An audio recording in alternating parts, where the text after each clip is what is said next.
Welcome back to Unbiased, your favorite source of unbiased news and legal analysis. Welcome back to Unbiased. Today is Tuesday, July 9th, and this is your daily news rundown.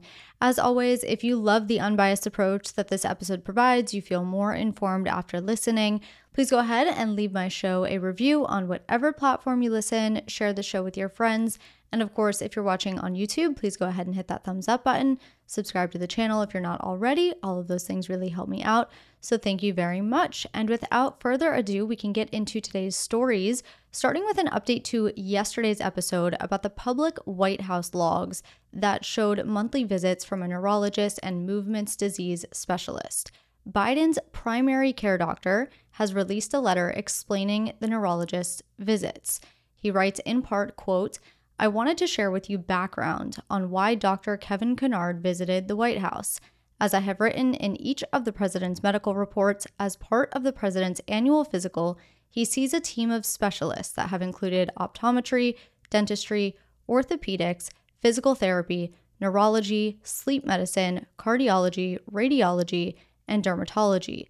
Dr. Kennard was the neurological specialist that examined President Biden for each of his annual physicals. His findings have been made public each time I have released the results of the president's annual physical.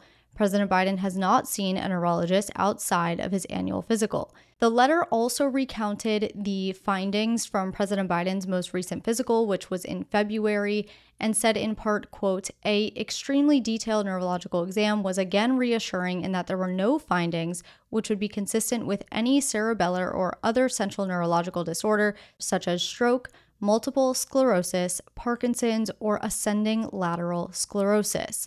No motor weakness was detected. He exhibits no tremor either at rest or with activity. He demonstrates excellent fine motor dexterity," end quote. So that is the letter from President Biden's doctor in light of those White House logs. And now we can get into the final GOP party platform, which was released yesterday. After yesterday's episode wrapped, we got a look into the Republican Party's new policy platform as adopted by the Republican National Committee. This year's policy is only 16 pages, which is much shorter than the 2020 policy of 66 pages, but the platform reads in part, quote, "To make clear our commitment, we offer to the American people the 2024 GOP platform to make America great again. It is a forward-looking agenda that begins with the following 20 promises that we will accomplish very quickly when we win the White House and Republican majorities in the House and Senate," end quote. And some of those 20 promises, I'm not going to run through all of them, but I will run through about half of them, are as follows. 1. Seal the border and stop the migrant invasion. 2. Carry out the largest deportation operation in American history. 3. End inflation and make America affordable again. 4. Make America the dominant energy producer in the world by far. 5. Large tax cuts for workers and no tax on tips. 6. Defend our Constitution, our Bill of Rights, and our fundamental freedoms, including freedom of speech, freedom of religion, and the right to keep and bear arms. 7. Prevent World War III, restore peace in Europe and in the Middle East, and build a great Iron Dome missile defense shield over our entire country, all made in America. 8. Fight for and protect Social Security and Medicare with no cuts, including no changes to the retirement age. 9. Cut federal funding for any school pushing critical race theory, radical gender ideology, and other inappropriate racial, sexual, or political content on our children. 10. Keep men out of women's sports. 11. Deport pro-Hamas radicals and make our college campuses safe and patriotic again. And 12, secure our elections, including same-day voting, voter identification, paper ballots, and proof of citizenship. Now, that platform policy is then, so that's sort of the opening statement, if you will, and then it's broken into 10 chapters. Each chapter has its own corresponding commitments. As an example, Chapter 1 is deflate inflation and quickly bring down all prices. Within Chapter 1 are 5 commitments to achieve lower inflation and lower prices, specifically unleash American energy, rein in wasteful federal spending, cut costly and burdensome regulations, stop illegal immigration, and restore peace through strength. Each of those commitments then have an accompanying short description, and that is the format that the policy platform follows throughout. Now, yesterday, I spoke specifically about the party's abortion policy. I said that the party did away with their stance on federal abortion limits, but I said we didn't have access to the exact text at the time that I reported, but that I would fill you in once we did. So now that we have the platform text, I can confirm that the platform's policy mirrors what I reported yesterday, which is, quote, "We proudly stand for families and life. We believe that the 14th Amendment to the Constitution of the United States guarantees that no person can be denied life or liberty without due process, and that the states are therefore free to pass laws protecting those rights. After 51 years, because of us, that power has been given to the states and to a vote of the people. We will oppose late-term abortion while supporting mothers and policies that advance prenatal care, access to birth control, and IVF fertility treatments." End quote. Some other policies included in the policy platform include strict vetting of those that come into the country, not just immigrants, but also, quote, "Christian-hating communists, Marxists, socialists, jihadists, and jihadist sympathizers," end quote. It also includes putting American workers first, promoting homeownership through tax incentives and support for first-time buyers, reducing the cost of higher education, reducing healthcare costs, securing independence from China, protecting Social Security, restoring parental rights in education, defunding schools that engage in political indoctrination, supporting the First Amendment right to pray and read the Bible in schools, closing the Department of Education and returning education to the states, ending left-wing gender insanity, defending religious liberty, and modernizing the military. Obviously, I did not cover every commitment included in the policy platform. I do, of course, have that policy platform linked for you in the sources section of this episode if you want to read it for yourself. And that takes us into Project 2025, the topic everyone has requested I talk about. What is Project 2025? Why is everyone talking about it? Should I be worried? Is it as concerning as I've heard it is? These are just some of the questions that I have received with regard to Project 2025. So let's talk about it. Think of Project 2025 on the most basic level as a recommended roadmap for the next Republican president. However, it is not a roadmap drawn out by the official Republican Party or the Republican nominee, presumptive nominee. Instead, it's a document created by independent conservative organizations and individuals across the country that lay out what they want to see once the next Republican president is elected. In fact, President Trump himself distanced himself from the project just last week. He wrote on Truth Social, quote, "I know nothing about Project 2025. I have no idea who is behind it. I disagree with some of the things they're saying, and some of the things they're saying are absolutely ridiculous and abysmal. Anything they do, I wish them luck, but I have nothing to do with them," end quote. And before that post, Trump's top campaign advisors had made similar statements that Project 2025 has no official ties to Trump's re-election bid. So let's start with who's behind it, a bit of history, and then we'll walk through some of the policies laid out in what the creators call the mandate.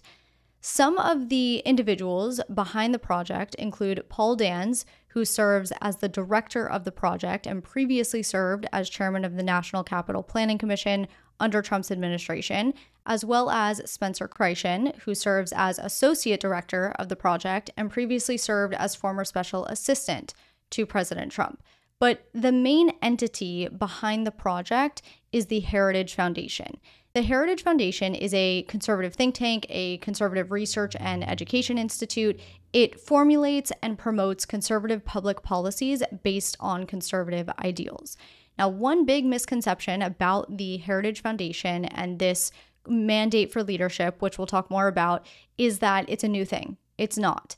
In 1981, the Heritage Foundation gave newly elected President Reagan the first ever copy of Mandate for Leadership, which the foundation says was meant to turn the country around after Jimmy Carter's presidency. Since then, a new mandate has been created by the Heritage Foundation and these independent organizations and individuals every 4 years.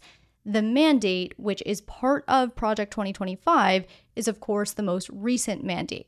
Now, Project 2025 is actually built upon 4 pillars. The Mandate for Leadership is the 900-page document that everyone is talking about, but that's only one of 4 pillars. That's actually the first of 4 pillars.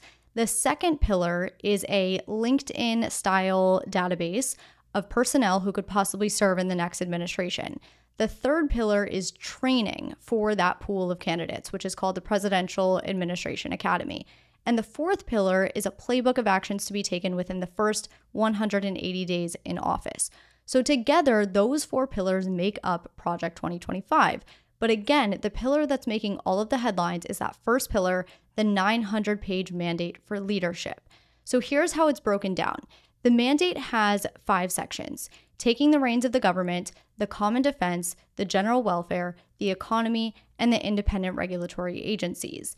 It's essentially an overhaul of the executive branch and how the drafters recommend overhauling each agency for the best outcome, in their opinion, of course. To give you a few examples, let's start with the Department of Health and Human Services, which is Chapter 14 and part of Section 3 in the mandate. Here are some of the recommendations for the HHS. 1. Protecting life, conscience, and bodily integrity. The Secretary should pursue a robust agenda to protect the fundamental right to life, protect conscience rights, and uphold bodily integrity rooted in biological realities, not ideology. 2. Promoting stable and flourishing families. This section recommends repealing policies like LGBTQ equity, subsidizing single motherhood, disincentivizing work, and penalizing marriage to promote families comprised of a mother, father, and their children. 3. Prohibit Planned Parenthood from receiving Medicaid funds. 4. Shut and lock the revolving door between government and big pharma. The mandate recommends regulators have a cooling off period on their contracts that prevents them from working for companies they have regulated. Now, let's switch gears to the Department of Justice. Here are a few examples from the recommendations for that department, which is Chapter 17, also in Section 3. 1. Conduct an immediate, comprehensive review of all major active FBI investigations and activities and terminate any that are unlawful or contrary to the national interest to restore trust in the FBI and its work. 2. Prohibit the FBI from engaging in activities related to combating misinformation and disinformation by Americans not tied to any plausible criminal activity. 3. Enforce the federal death penalty. This is something that's been on hold for years, at least at the federal level. Now, these are obviously just a few of the recommendations set forth within the 900 pages of the mandate. Other recommendations include limiting federal education policy and the elimination of the Department of Education, adding new restrictions on immigration, ending subsidies for wind and solar power, ending the Affordable Care Act, finishing the wall at the border, reversing the FDA's approval of mifepristone, an abortion pill, and dismantling and reorganizing the Department of Homeland Security. So it all revolves around these executive agencies because that is where the president's authority lies. And again, this is a roadmap that the Heritage Foundation and the mandate's authors are wanting the next Republican president to abide by. Now, because my job is to do the opposite of fearmonger and just tell you the facts as they exist, I want to remind you of key facts that the media may not tell you. Number 1, the mandate for leadership has been around since 1981. However, it changes every 4 years. 2, consistently, when it comes to conservative leadership, Republican presidents tend to implement some, but not all recommendations included in the mandate. Now, this isn't because the presidents are following the mandate, but rather because the mandate includes some conservative policies and ideals that Republican presidents tend to align with, given their political party. 3, the mandate for leadership is not a required roadmap for presidents, meaning the president is not required to follow the mandate. And 4, these mandates are not drafted by the official Republican Party or the Republican nominee. They are drafted by conservative individuals and organizations and reflect what those individuals and organizations want to see once a Republican president takes office. In fact, if you're wanting to know exactly what the Republican Party is going to try to do when and if Trump gets elected, just yesterday, the GOP released its official 2024 GOP platform. It's a much shorter read than Project 2025. It's 16 pages, and that will give you a better idea of where the party's focus is for the upcoming election, or I should say, an upcoming term, should Trump get elected. And because I always want to leave you more informed than I found you, hopefully I already did that, but I always encourage you to research for yourself. So my tip for you If you don't want to read through all 922 pages of the mandate, but you still want to familiarize yourself with aspects of it, pull up the mandate. I have it linked for you. Go to jordanismylawyer.com, find this episode. It's linked in the sources section. Hit Control F on your keyboard or find the search feature, and then search for whatever word you are looking for, whether it be abortion, immigration, Second Amendment, whatever it is, whatever issue you're concerned with. The document will then pull all relevant portions of the text, and from there, rather than sifting through the entire 922-page document, you can read through the relevant portions as they pertain to the issues that interest you most. And finally, let's finish this episode with some quick hitters. Hunter Biden and his attorneys have withdrawn their motion for a new trial. It was filed last month following his firearm conviction. In a court filing yesterday, prosecutors explained why Hunter's argument for lack of jurisdiction was flawed. Prosecutors said that his argument was, quote, based on his apparent misunderstanding of appellate practice and his failure to read the appellate court's orders, end quote. Following that motion from the prosecution, Hunter's attorneys said they would be withdrawing their motion.